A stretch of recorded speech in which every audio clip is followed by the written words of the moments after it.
Assalamualaikum warahmatullahi wabarakatuh. Alhamdulillah wa syukurillah la haula wa la quwwata illa billah. Asyhadu an la ilaha illallah wa asyhadu anna Muhammadan abduhu wa rasuluh. Allahumma sholli ala Muhammad wa ala ali Muhammad. Selamat datang di studio kami Islamic Science Research Institute, pemilik dan pengelola data Twilight atau Rembang, baik untuk malam maupun untuk pagi, yang paling komprehensif di dunia. Karena data kami sudah meliput wilayah-wilayah paling selatan di belahan bumi, yaitu New Zealand, sampai dengan ke mendekati wilayah Arktik di Kutub Utara, yang meliputi 4 teritori politik, yaitu Finlandia, Islandia, Norwegia, dan Alaska, Amerika Serikat.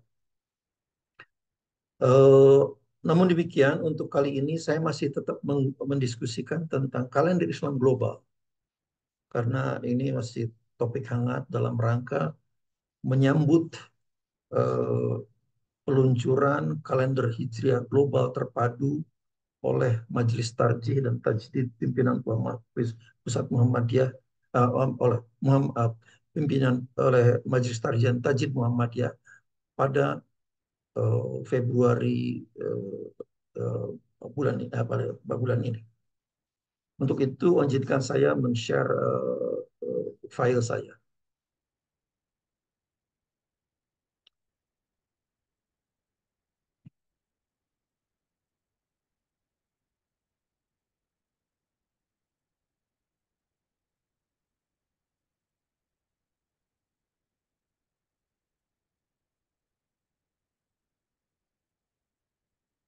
Baiklah, judul video saya kali ini adalah tafsir Quran Suci Yasin 37 sampai 40 sebagai landasan filosofis pembangunan kalender Hijriah global tunggal. Seperti biasa, saya Tono Saksono dari Islamic Science Research Institute. Baik, sebelum saya mulai, saya akan menceritakan dulu pengalaman terbaru yang saya alami. Pada sekitar sebulan yang lalu, saya merilis video yang berjudul yang saya tujukan pada Kementerian Menteri Agama Republik Indonesia, yang isinya adalah permohonan agar segera mencabut, membatalkan kriteria Imkan Ru'yat Mabims, karena kriteria itu sangat tidak masuk akal. Oke, sampai saat ini memang belum ada tanggapan apa-apa. Tapi tidak apa-apa. Intinya adalah semua umat sudah tahu bahwa saya sudah merilis itu dan sudah saya sampaikan secara terbuka kepada Menteri Agama.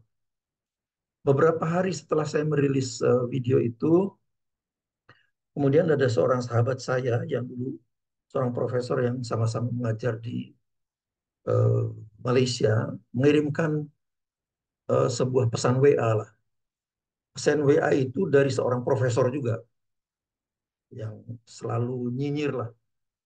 Eh, saya tidak sebutkan namanya, tapi intinya adalah si profesor ini mengirim pesan pada eh, sahabat saya ini bahwa Pak Tono ini bukan astronom. Dia hanya belajar geodetik astronomi gitu ya. Kemudian saya balas begini ya. Ya justru pertanyaannya di situ, seharusnya dibalik pertanyaannya. Mengapa saya yang belajar geodetik astronomi hanya 3 bulan? Karena kalau belajar di Amerika itu ada yang sistemnya sistem quarter. Jadi 3 bulanan. 3 bulan, jadi 9 minggu kuliah, 1 minggu ujian. 9 minggu kuliah, itu namanya sistem quarter. Lain dengan sistem semester. Saya cuma belajar 3 bulan, tapi saya bisa menjelaskan fenomena astronomis ini dengan sangat detail. Sedangkan dia profesor astronomi, tapi cuma ngomong doang gitu loh. Cuman bilangnya, ngomongnya tuh cuman Anda tuh bukan astronom, eh, astro, astronomi Anda tuh usang, cuman gitu aja, tidak pernah bisa menjelaskan dengan detail. Jadi itu anunya apanya sangat sangat memalukan menurut saya gitu ya. Kalau dia betul-betul seorang pakar, ya coba tunjukkan datanya untuk membantah penjelasan-penjelasan yang detail dari ya yang saya berikan. Oke, saya lanjutkan ya pendahuluan. Menurut saya Yasin 37, 30 sampai 40 ini adalah satu landasan filosofis yang sangat kuat bahwa umat Islam itu harus menggunakan kalender Islam global. Pertama sekali saya akan tunjukkan bahwa kebanyakan orang itu terjebak oleh ini. Matahari bergerak untuk jangka waktu yang tetap. Itulah ketetapan yang maha kuasa, yang maha mengetahui. Jadi ini Yasin 38 ya. Wasyamsu tajri li mustaqarril laha. Dzalika taqdirul azizil alim. Sehingga menyimpulkan bahwa kalau gitu matahari yang bergerak, yang mengelilingi bumi. Bukan bumi yang mengelilingi matahari. Ini keliru besar.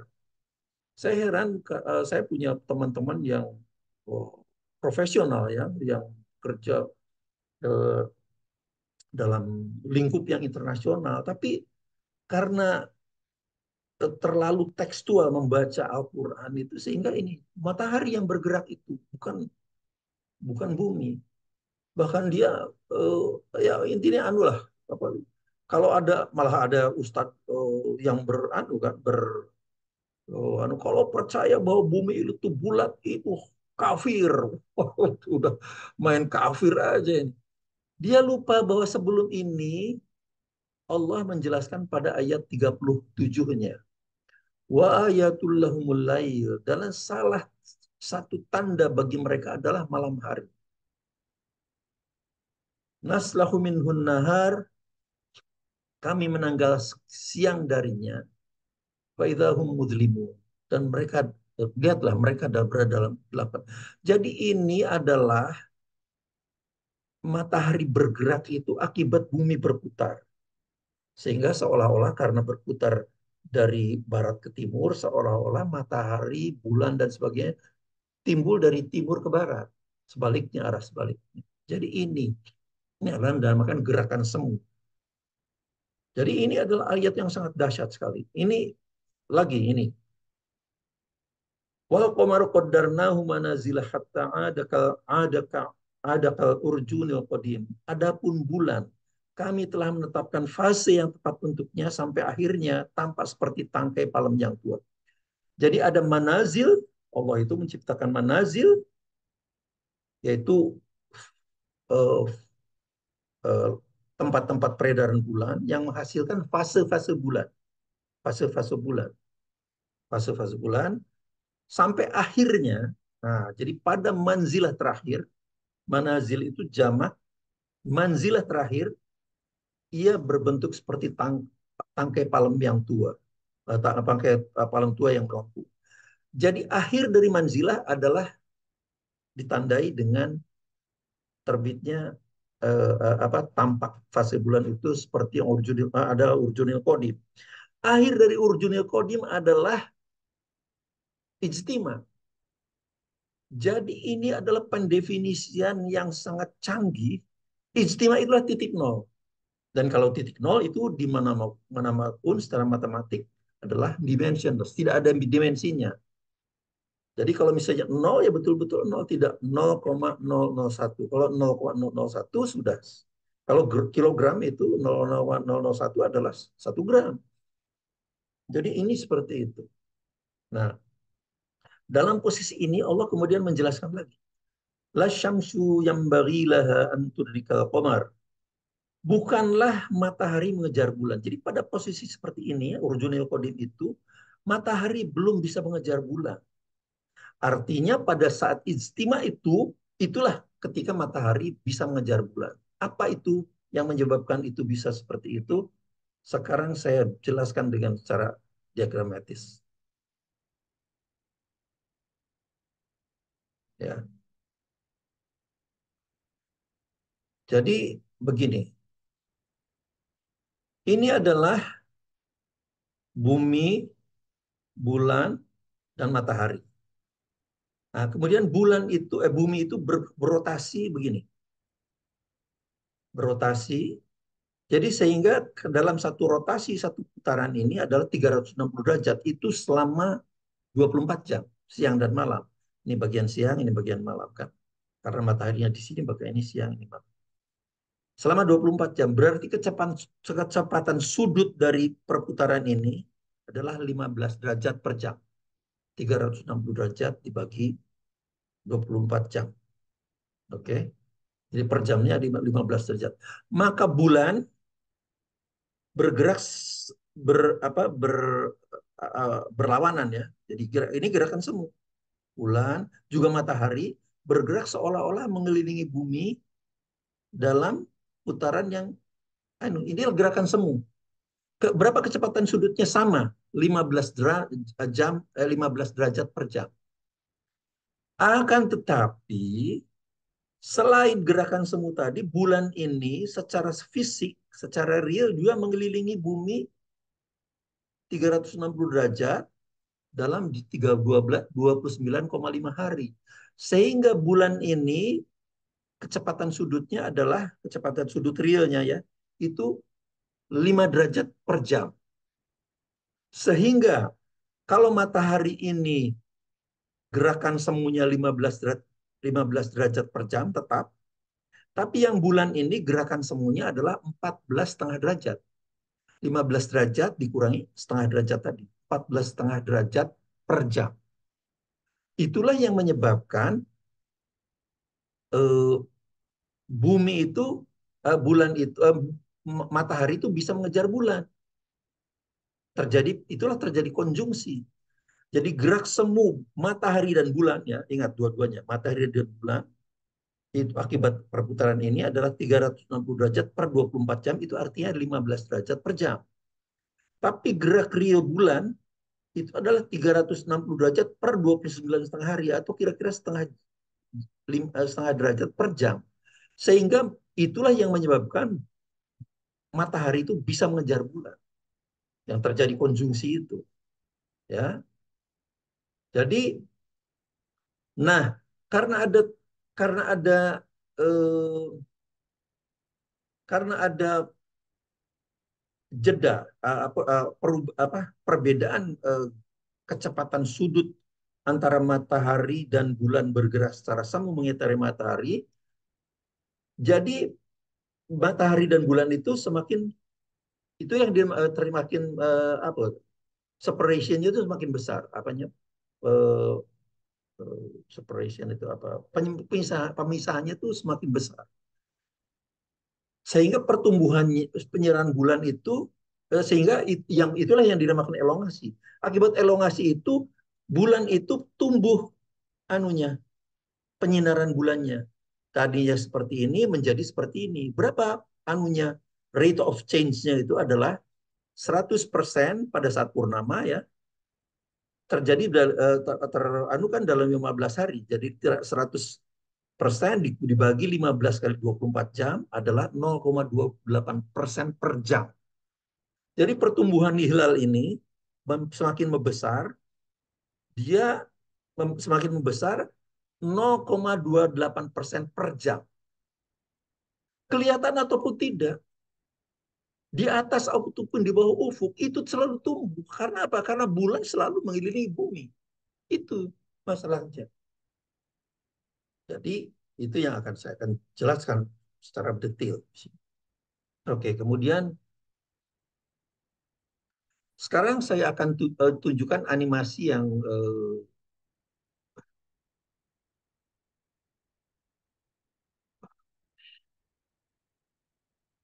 animasi ini. Eh, ini saya ambil saja dari dari YouTube ya. Jadi ini punya orang lain gitu. Eh, Mohon maaf ini ada iklannya karena ini memang saya ambil saja dari YouTube ini. Nah, inilah bulan bumi berrotasi 360 derajat dalam 24 jam. Sedangkan bumi ini bulan ini mengelilingi bumi du- 1 bulan hijriah lah dalam sementara kedua-duanya bulan dan bumi dan bulan itu mengelilingi matahari selama 1 tahun. Oke, jadi ini Ini saya kira fenomena yang sangat luar biasa sekali. Kita cuma memahami aja udah susahnya bukan main. Ini Allah menciptakan barangnya, menciptakan semua benda itu makhluk-makhluknya itu dengan kekuatan yang sangat luar biasa yang nggak tahu kita nggak bisa bayangkan. Kita untuk memahaminya aja susah sekali. Apalagi ini Allah menciptakannya. Jadi oke, saya tunjukkan, saya hentikan ini. Oke. Nah, jadi itu anunya. Jadi artinya seperti tadi, bumi berputar pada porosnya 360 derajat dan 24 jam. Saya kira ini sudah saya jelaskan, menyebabkan pergantian siang dan malam. Menyebabkan pergerakan semu benda langit terbit di ufuk timur, tenggelam di barat. Ya, karena perputarannya buminya itu dari barat ke timur. Oke, ini saya kira sudah anulah, sudah tadi sudah saya jelaskan. Oke, sekarang saya tunjukkan animasi bulannya, animasi fase bulan. Bagaimana fase bulan itu terjadi? Nah, seperti ini.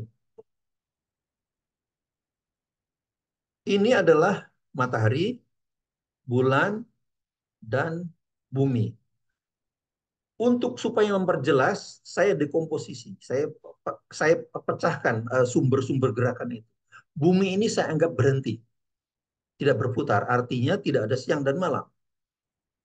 Nah, kemudian hanya bulan yang bergerak mengitari bumi. Oke. Sedangkan ini adalah joint horizon atau ufuk bersama lah. Bagi yang kiri ini ufuk barat, bagi yang kanan ufuk timur. Sebaliknya lah, bagi ufuk timur, bagi ini ufuk barat. Oke. Pada saat posisi seperti ini istimewa, bulan tidak ada tersinari. Jadi karena bagian yang tersinari ini membelakangi semua ini. Kemudian bulan itu bergerak. Nah, ketika bergerak ini terbentuklah hilal. Hilal semakin membesar. Hari kedua, hari ketiga dan sebagainya. Nah, coba perhatikan ini. Orang ini yang sebelah kiri ini selamanya dia siang karena bumi tidak berputar, selamanya dia siang. Sementara yang kanan ini selamanya dia malam. Nah, dalam posisi seperti ini, dari tadi yang kecil sampai membesar ini, orang yang sebelah kiri ini tidak bisa melihat ini. Karena silau oleh sinar matahari. Sinar matahari silau. Sebaliknya, bagi orang yang kanan, bulan ini tidak kelihatan juga karena dia masih di bawah ufuk. Ufuknya kan ini. Ufuknya ini. Baru setelah di sini, bulan ini bagi orang kiri ini tenggelam, tapi bagi orang kanan terbit. Nah, terbit. Jadi orang kanan ini sekarang bisa melihat bulan yang semakin membesar, fasenya semakin membesar itu dia. Tapi orang ini sudah tidak bisa lihat lagi karena dia sudah di bawah ufuk. Nah, sekarang betul sampai kecil mengecil lagi sampai seperti ini, kemudian dia tenggelam. Orang ini sudah tidak bisa lihat lagi. Sebaliknya orang ini seharusnya yang kiri ini seharusnya bisa lihat bulannya. Tapi karena silau oleh sinar matahari, ya tidak bisa kelihatan juga karena silau. Kan gitu. Jadi intinya adalah kalau misalnya memang orang itu hanya percaya hilal karena dia bisa melihatnya, berarti orang yang ini, yang sebelah kiri ini, tidak percaya bahwa di langit itu ada bulan. Tidak boleh percaya karena tidak bisa melihat ya. Bulan mengecil, membesar, tidak pernah lihat. Sebenarnya yang kanan ini, dia tidak pernah lihat hilal juga. Ya kan? Karena dia cuma melihat sejak bulan itu dari first quarter moon sampai dengan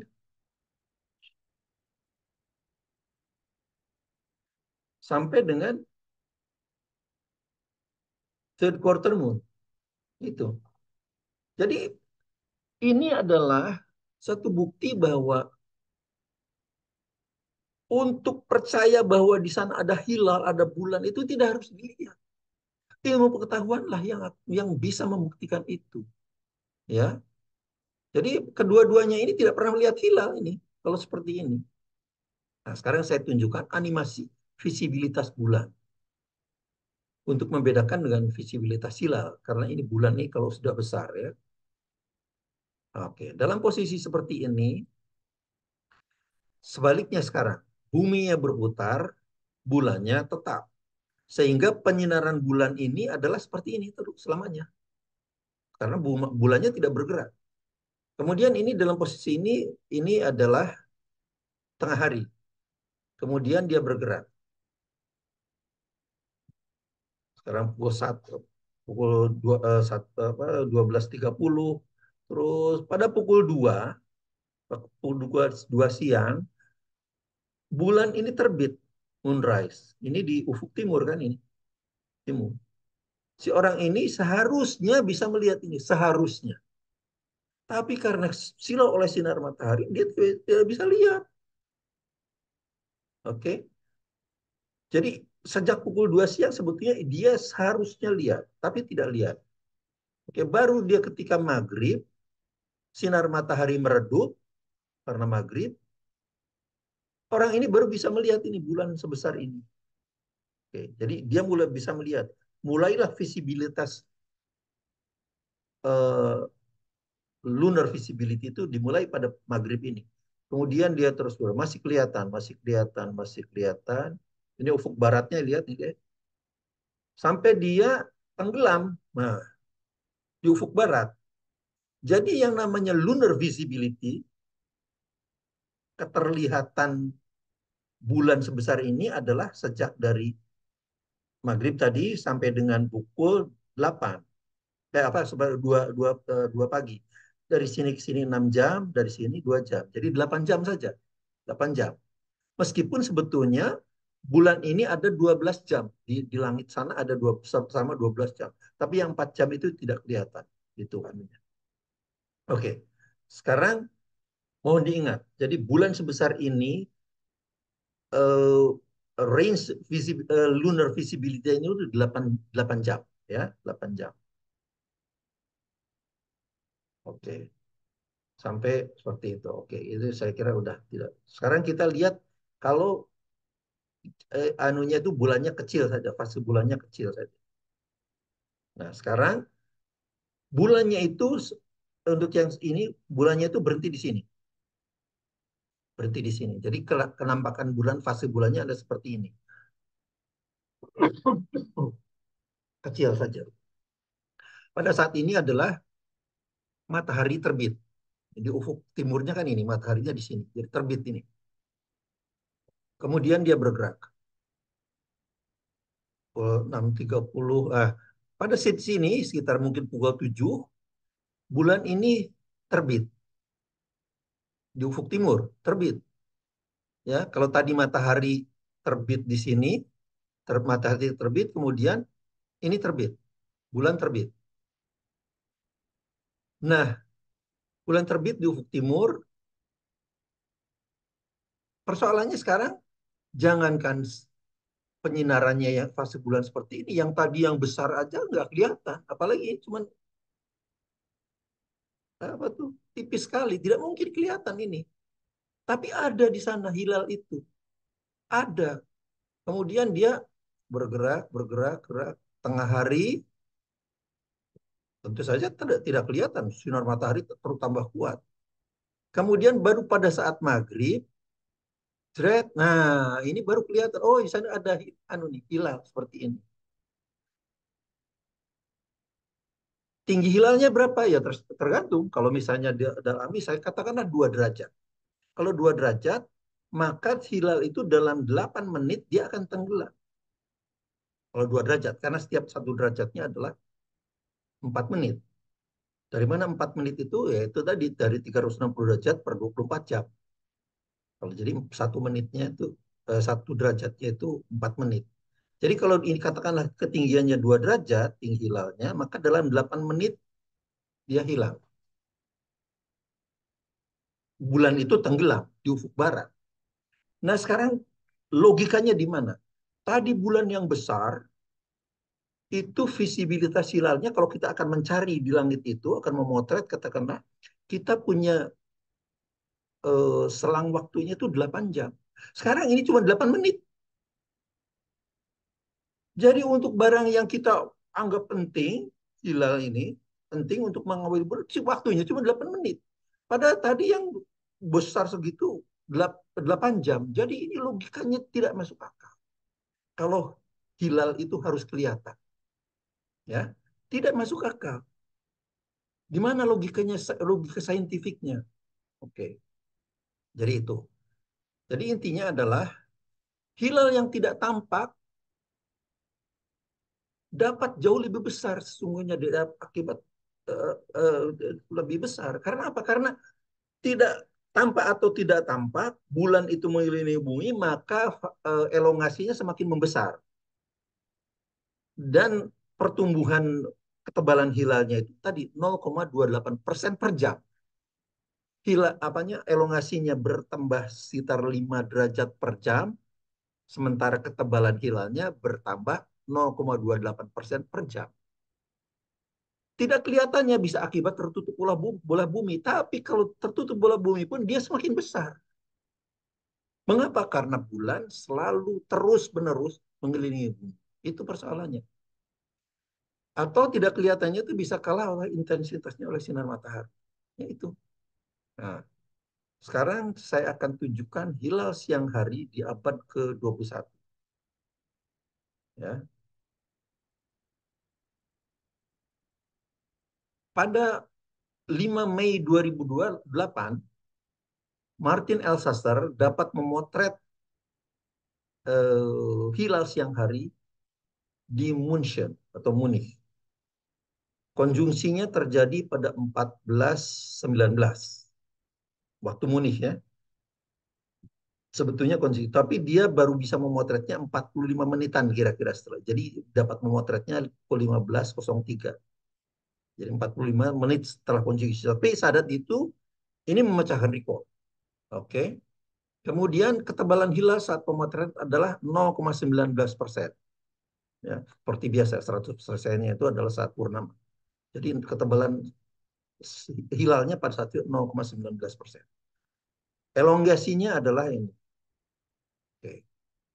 Nah, jadi kalau saya berikan anunya adalah gambarannya seperti ini. Ini adalah ketebalan hilal, skala ketebalan hilal. Jadi iluminasinya itu dalam persen ya, 0,2, 0,4%. Kemudian ini konjungsi, yang ini hilal. Jadi hilal ini sudah terbentuk.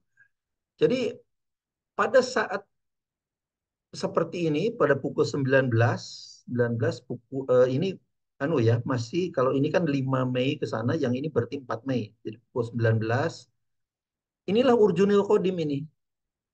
Karena dia terus menurun apa menurunnya mengapa? Karena matahari akan terus mengejar bulan. Terus mengejar bulan. Itu seperti Yasin 39-40 tadi itu. Dia mengejar bulan. Tapi belum mendapatkan bulan. Karena masih Urjunil Qadim. Itulah masih Urjunil Qadim. Pada pukul 1, nah ini bisa berganti ke 5 bulan Mei. Apa? Ya, 5 bulan Mei. Terus mengurutin Qadim sehingga terjadi istimewa ini pukul 13 atau 12 14 19 conjunction ya. Inilah iluminasi terendah dari penyinaran bulan. Bulan terendah. Martin Elsasser baru memotretnya pada 1503. Tapi ini setelah konjungsi ini ketebalan hilal terus membesar ini. Terus membesar. Mengapa? Karena sekarang yang tadinya pada saat dari sini ke sini bumi mengejar mendapatkan, sekarang malah meninggalkan. Karena dia apa tuh elongasinya semakin semakin membesar. Sun moon separationnya semakin besar. Makanya hilalnya tambah besar. Oke, itu anunya. Sekarang anak potretnya inilah hilalnya nih. Ini hilalnya. Oke. Nah, sekarang saya potret saya saya apa plot penyinaran bulan ini yang tadinya Urjunil Kodim, terus pada pukul 14 berapa itu tadi 14.19 istimewa. Setelah ini tuh naik. Inilah hilal, inilah hilal. Karena kata ini menurut Yasin ini adalah Urjunil Qadim, manzilah terakhir. Setelah manzilah terakhir itu berakhir pada ijtima.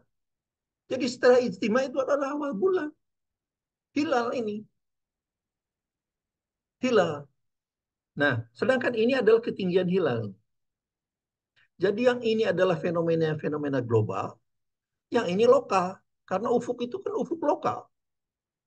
Pada saat ini ufuk itu dibacanya di sini, altitude-nya, ketinggian bulannya itu. Ini adalah ini nol kan, jadi ini masih di bawah ufuk. Di bawah ufuk, kemudian dia terbit. Coba bandingkan ini. Ini adalah ketebalan hilalnya mengecil. Yang ini naik ketinggiannya. Kemudian ketika sampai di sini ini naik terus, yang ini turun sampai terjadi istima. Setelah istima, ketebalan hilal ini hilal sudah terbentuk hilal terus membesar, yang ini turun malah. Jadi tidak ada korelasi antara ketebalan hilal dengan ketinggian hilal. Tidak ada. Nah, persoalannya kemudian ketika matahari terbit, matahari tenggelam pukul 20.33. Nah, bulan ini tenggelam pada pukul 21.09. Jadi berapa nih? 9 tambah 27. 36 menit. Kalau 36 menit itu tidak kelihatan karena matahari tenggelam, maghrib, itu hilal seharusnya kelihatan. Kalau tidak terlalu tipis, 36 menit, nggak kelihatan lagi. Karena sudah langsung di bawah ufuk kan ini. Kalau jadi visibilitas hilalnya cuma ini 36 menit ini. Kalau 36 menit nggak kelihatan, berarti tidak ada hilal. Itu kan ngawur sekali itu. Pada hilalnya tambah besar. Jadi ini yang harus dipikirkan oleh umat Islam. Nah, sekarang bagaimana kondisi hilal di Jakarta pada 5 Mei 2008 saat pemotretan hilal oleh Martin Elsasser itu? Nah, sekarang saya anukan. Jadi tadi kan pada pukul 14.19 di Munich bisa dipotret. Oke, hilal itu ada, bisa dipotret. Oke. Kemudian tapi bagaimana kondisi hilal itu di Jakarta? Nah, saya tunjukkan.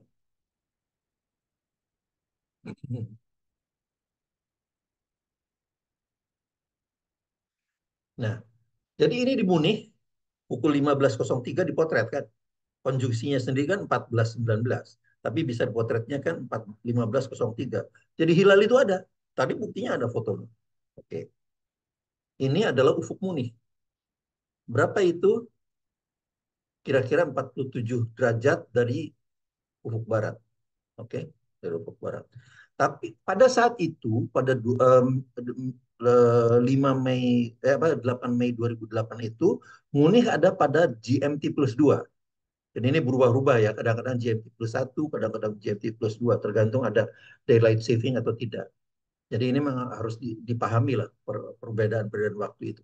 Karena ini GMT plus 2, sedangkan Jakarta ada GMT plus 7, berarti kita di Jakarta pada saat itu adalah 5 jam lebih awal. Jadi 15.03 tambah 5. Jadi kira-kira pukul 20-an 03 Jakarta pada saat itu ya. Jadi bagaimana di Jakarta ini? Jakarta. Hmm. Jadi 20.03 Jakarta di sini. Karena bumi itu berputar begini, jadi ufuknya kan berputar dari sini. Ini adalah berarti sudah di bawah ufuk. Karena pukul 20 kan. 20. Berapa ketinggiannya? Tinggiannya adalah minus 34 derajat. Di ufuk diukur dari ufuk barat. Oke? 30 minus 34. Karena sudah meninggalkan ini kan. Tadi di Munich kan masih pukul 15, tapi di sini kan sudah pukul 20. Detik yang sama loh ya, detik yang sama. Sekarang saya pengen simulasikan bagaimana ini kalau saya undurkan sampai dia maghrib. Ini kan pukul 20. Terus kan bertambah besarnya kan. Sekarang saya undurkan. Pada saat pukul 19.30 berapa? 19.30 ketinggiannya adalah minus 27 derajat. Pada pukul 19 ketinggian hilalnya adalah minus 20 derajat.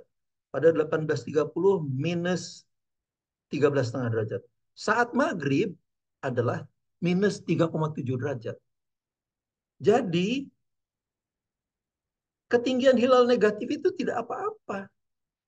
Karena kemudian tadi pukul 20.03 itu hilal sudah terbukti, bisa dipotret. Dipotretnya di mana? Di Munich. Detiknya sama. Masa yang di Munich hilal di kita bukan hilal, detiknya sama, barangnya sama. Padahal hilal itu adalah fenomena global. Istimewa di Munich jadi istimewa di sini. Di seluruh dunia sama, detiknya sama. Jadi pada saat maghrib 8 Mei 2008 itu ketinggian hilal negatif di Jakarta ya, di Jakarta, ufuk Jakarta. Nah, sekarang apakah kondisi ini masuk kriteria kalender Islam global? Kita lihat. Untuk itu harus dicek. Di checkpoint di ujung barat. Saya ambil Seattle, USA. Kemudian dicek di ujung paling timur. Ini gunanya cek ini adalah untuk meyakinkan bahwa semua tempat di permukaan bumi itu memperoleh hilal. Itu memperoleh hilal. Tidak harus di satu ufuk. Hilal itu ada sebelum subuh. Karena apa? Karena puasa itu mulainya kan subuh. Jadi ketinggian hilal negatif nggak apa-apa. Nah, lihat checkpoint di ujung timur. Saya ambil anunya checkpointnya ada di Gisborne, New Zealand. Nah, sekarang gini. Pada saat maghrib 5 Mei 2008 di Seattle ya. Seattle itu GMT -7. Ini maghrib. Berapa ketinggian hilalnya? Maaf. Ternyata ketinggian hilalnya adalah 9,5 derajat. Oke. Kalender Islam global kan syaratnya cuman ketinggian hilalnya 5 derajat. Jadi ini jauh lebih besar. Oke, jadi persyaratan di ujung barat terpenuhi.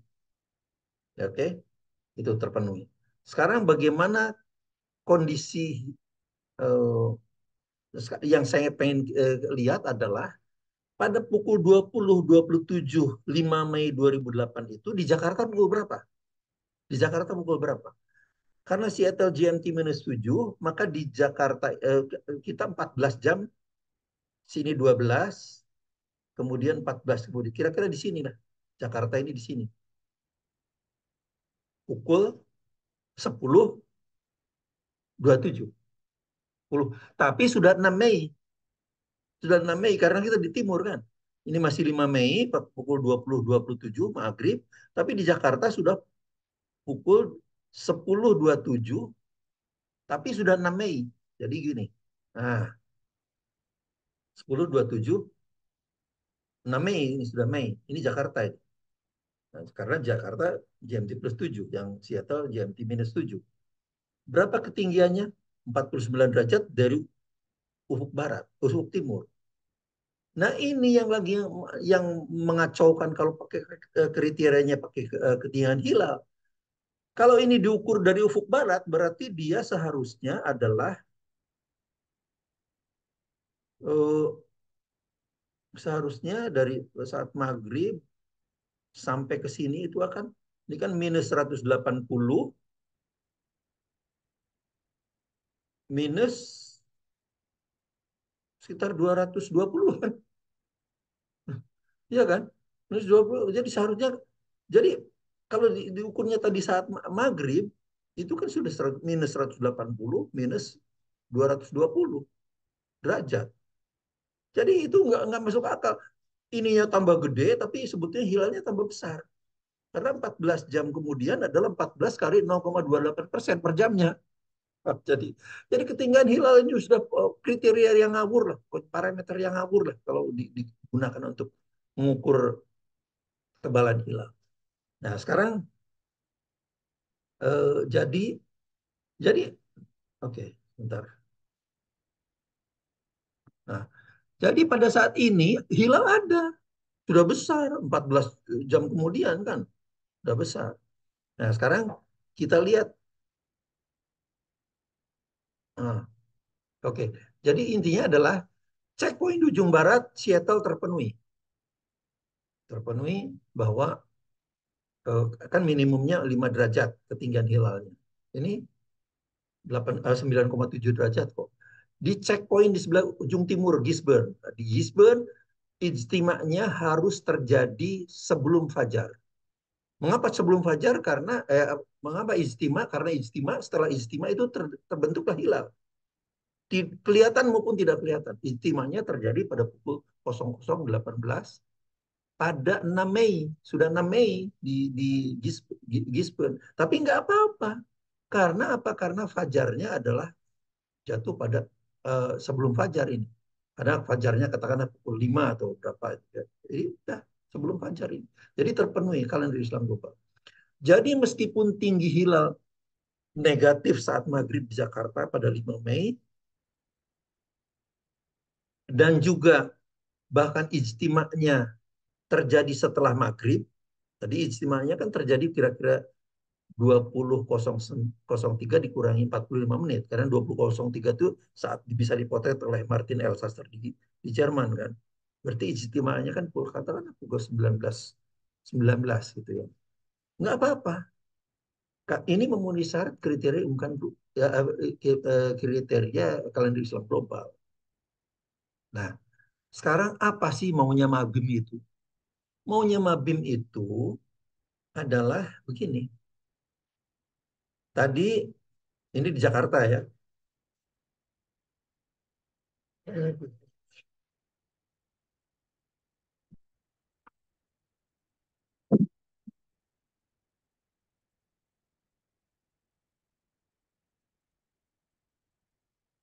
Jadi pada tadi kan 6 Mei 2027, 6 Mei 2008 pada 10.27 itu bertepatan dengan di Seattle maghrib kan. 10.27. Ini sebetulnya siang hari dan hilalnya sudah tebal. Tapi ini kata kata Mabim ini bukan hilal ini, tidak bisa ini diakui hilal karena nggak kelihatan kok. Jadi apa maunya Mabim? Kita terus bergerak ini. Pada saat itu ketinggiannya ada 49 derajat dari timur. Oke, tadi sudah dijelaskan ya. Ini sebetulnya yang tadi aja. Kemudian pada 11.30 berapa ketinggiannya? Tambah anu. Karena ufuknya kan bergerak ke sini. Jadi sekarang 57 derajat. Kemudian pada 12.30 tambah besar lagi. Kemudian terus bertambah besar, bertambah besar. Nah, pada saat maghrib 6 Mei 2008, pada 17.46, ini apa tuh? Matahari sudah tenggelam, maghrib kan? Berapa ketinggiannya? 9,4 derajat. 9,4 derajat. Kata Mabim, nah ini kalau ini hilal. Loh, kalau gitu yang tadi itu apa? Bisa dipotret di Jerman 14 jam sebelumnya dan sebagainya, itu apa itu kalau begitu? Jadi tidak masuk akal lah itu. Nah, terus apa nama bagian bulan yang tersinari matahari sejak pukul 20.03 pada 5 Mei 2008 sampai dengan 17.46 pada 6 Mei 2008 itu? Apa? Coba namakan itu.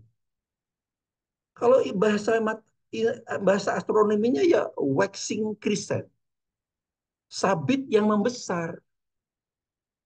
Sabit yang membesar. Kalau kemudian itu bukan hilal, apa dong? Namanya apa dong? Kalau orang melihat ini semut, ini jangkrik. Tidak bisa, oh ini bukan jangkrik, ini bukan semut, atau ini bukan jangkrik. Orang modern harus bisa menjelaskan. Jangkrik tidak ada pinggangnya. Jangkrik tidak berkoloni, kan gitu. Jadi kalau itu bukan hilal, ya jangan bukan hilal. Kalau Anda merasa manusia modern dengan punya ilmu astronomi yang canggih, apa namanya? Tidak ada namanya. Dalam bahasa astronomi adalah waxing crescent, sabit yang membesar. Jadi tidak bisa cuma itu bukan crescent karena nggak kelihatan, nggak bisa. Hilal pada pukul 20.03 berhasil dipotret oleh Martin Elsasser di Jerman. Tentu saja di Jerman pada saat itu masih 15.03. Tapi yang di Jerman dengan yang di Jakarta sama. Karena itu adalah fenomena global. Oke. Ingat, hilal itu membesar 0,28% per jam. Ya. Jadi ketebalan hilal itu telah tumbuh sebesar 22 jam kali 0,28% sama dengan 6,16%. Tadi kan waktu terpotret oleh El Satsar itu kan ketebalannya 0,19%. Silahkan lihat slide sebelumnya. 0,19. Itu bisa dipotret. Sekarang ditambah lagi 6,16%. Jadi kan sudah 7,4% sekarang ketebalannya. Jadi ketebalan hilal inilah faktor dominan dari visibilitas hilal sebetulnya. Bukan keterlihatannya, bukan ketinggian hilal. Ketinggian hilal mungkin adalah faktor, tapi yang faktor yang paling dominan ada ketebalannya karena tadinya 0,19%, sekarang menjadi 0,19 ditambah 6,16%. Jadi sudah sekitar 7,4%. Itu sebetulnya, ya. Jadi saya kira ini sudah eh, maaf. Nah, bagaimana kemudian apa landasan syar'i dari hilal siang hari? Tadi kan hilal siang hari itu kan yang tadi yang dengan Seattle itu kan perbandingannya itu di Jakarta kan siang hari. Apa landasannya? Banyak. Ini hadis-hadisnya ini. Ada hadisnya ini.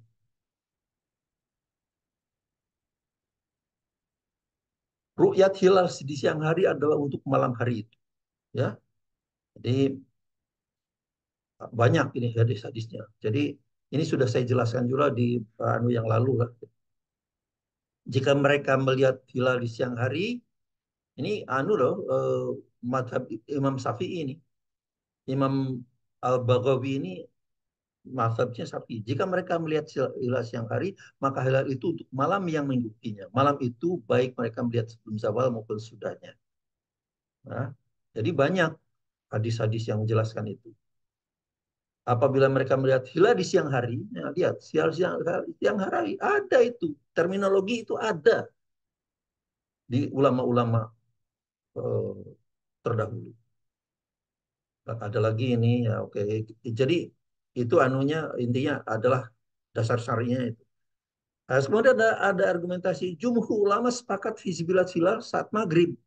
Oke, sekarang kita lihat dalam Al-Quran. Dalam Al-Quran, kata ro'a itu muncul 328 kali. Lihat sebetulnya misal inilah saya contoh ada Al-Fajr 6. Alam taru kaifa fa'ala rabbika bi'ad. Tidakkah kamu melihat bagaimana Tuhanmu memperlakukan kaum Ad? Tidak mungkin itu melihatlah itu. Karena peristiwanya kan sudah ribuan tahun yang lalu sebelum Nabi Muhammad kan. Jadi alam taronya itu bukan tidakkah Muhammad kamu melihat, tapi tidakkah kamu memahami. Al-Fil juga alam taro kaifa fa'ala rabbuka bi ashabil fil. Tidak mungkin ini melihat karena ini sudah 50 tahun sebelumnya. Kalau yang melihat itu adalah misalnya Al-Baqarah 55. Misalnya wa qultum ya Musa la nu'mina lak hatta narallaha jahratan. Hai Musa, kami tidak akan beriman kepadamu sampai kami melihat Allah. Nah, ini melihat jahrotan secara kasat mata gitu. Itu kan itu baru melihat. Nah, sekarang kita lihat ada korpus Quran ini, silakan masuk ke korpus Quran. Kata ro'ay muncul 380 kali, kemudian saya susun gini. Ya, ini saya susun, ini menurut korpus Quran. Kemudian saya pilih secara random. Bisa gunakan Excel, bisa gunakan cara manual lah. Gulung-gulung kertas, masukin 328, ambil secara random. Saya ambil secara random, secara acak gitu ya. Secara acak, kemudian 5 kali. Pilih 5 selama 5 lima kali jadi 25 kan. Ini daftarnya nih, daftarnya. Ini muncul pertama kali pada ayat 4 surat munculnya nomornya 45. Surat ke-7 ayat 146 kata nomor 18 dari ini. Jadi semuanya Ini merasakan, memperhatikan. Yang melihat dengan mata itu cuman ini 256 ayat surat 81 ayat 23 nomor 2 kata-kata nomor 2 dari 23. Dan ini surat nomor 12 ayat 28. Jadi 3 dari 25. Kira-kira 12% saja yang melihat dengan mata itu. Jadi itu apa tuh jumhur ulama ya tidak bisa anu juga kan dijadikan landasannya.